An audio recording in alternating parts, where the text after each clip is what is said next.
Orang yang pertama kali membawa Al-Quran ke Pulau Jawa adalah Syekh Subakir.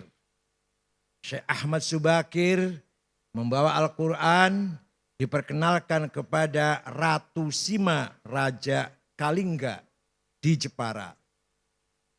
Walaupun si ratu ini tidak masuk Islam secara eksplisit, tapi memahami kandungan Islam, yaitu Islam atau Al-Quran mengajarkan keadilan, seadil-adilnya. Maka Ratu Sima, Kerajaan Kalingga, Jepara terkenal ratu yang paling adil. Dan masyarakatnya dipersilahkan, diberi kebebasan memeluk agama Islam. Syekh Subakir mempunyai tugas apa? Merantai, mengkerangkeng apa? Mengikat makhluk-makhluk jahat yang ada di Jawa. Semua diikat dengan rantai, dibuang ke Laut Selatan. Kecuali dua makhluk yang tidak mengganggu Islam. Gak mau dibuang ke Laut Selatan, yaitu Sang Hyang Semar dan Sang Hyang Togog. Salam Santarus bisa cerita begini, Bib. Karena beliau makhluk sangat bagus, walaupun tidak masuk Islam, tapi tidak memusuhi agama Islam. Ulama kedua yang bawa agama Islam terkenal adalah Syekh Riasiddin An-Nisaburi, yang terkenal dengan Mbah Wasil. Beliau membawa kitab Al-Asrar, kitab rahasia. Diajarkan kepada Raja Jayakatwang, Joyoboyo, Raja Kediri Doho Kediri. Maka terkenal dengan ramalan Joyoboyo, itu sebenarnya terjemahan dari Kitabul Asrar, kitab rahasia-rahasia. Yang dibawa oleh Mbah Wasil, kuburannya di belakang Masjid Setono Gedong, Kota Kediri. Kalau Syekh Subakir ada yang bilang kuburannya di Gunung Magelang, Gunung apa? Tidar. Ada yang bilang di mana-mana, yang benar, yang prosentasinya paling benar di Goa, di Sulawesi Selatan.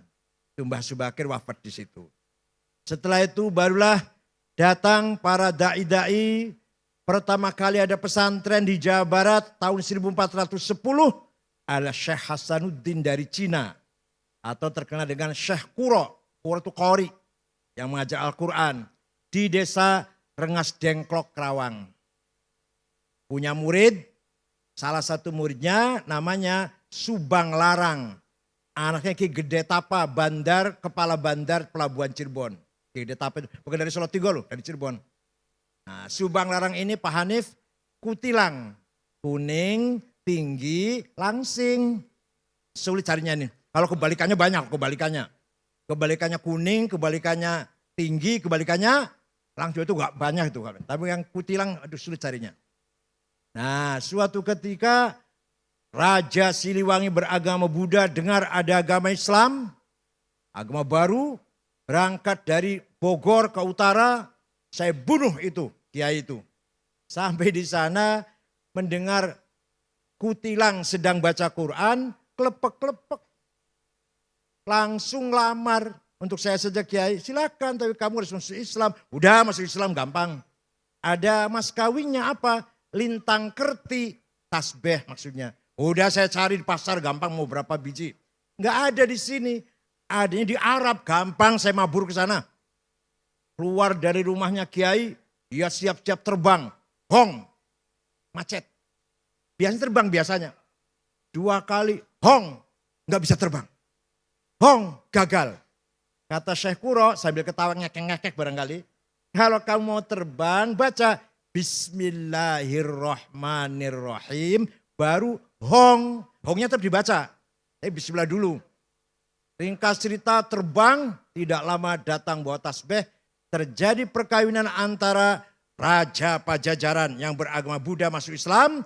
Prabu Siliwangi dengan Subang Larang. Tapi beliau Islamnya kurang betul-betul Islam. Karena hanya ingin kawin kutilang saja itu. Tapi akan punya anak. Pertama namanya Syekh Rahmatullah atau Sunan Rahmat Suci.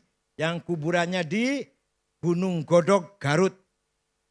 Yang kedua, Syekh Somadullah yang terkenal dengan Ki Kuwu Sangkan.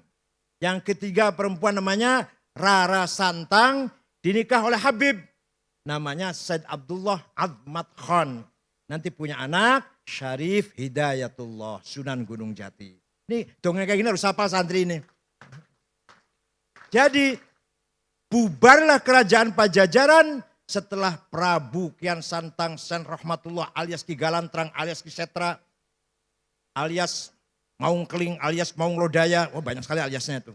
Menguasai kerajaan Pajajaran, semua masuk Islam kecuali Patih Pucukumun dengan suku Baduy di Malimping tetap agamanya Sunda Wiwitan atau Karuhunan yang menyembah Batara, Sang Batara.